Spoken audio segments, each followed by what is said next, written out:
uno en el puente del río Tigre.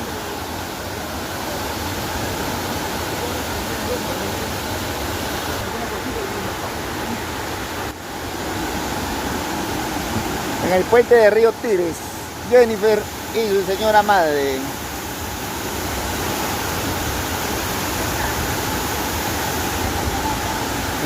Señalando, y vamos a ver la catarata.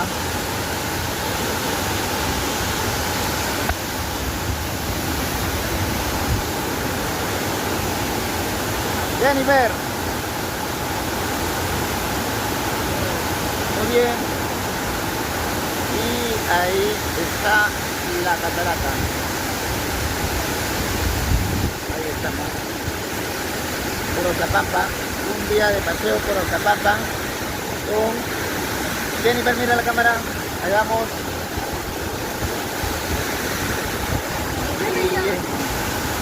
Listo.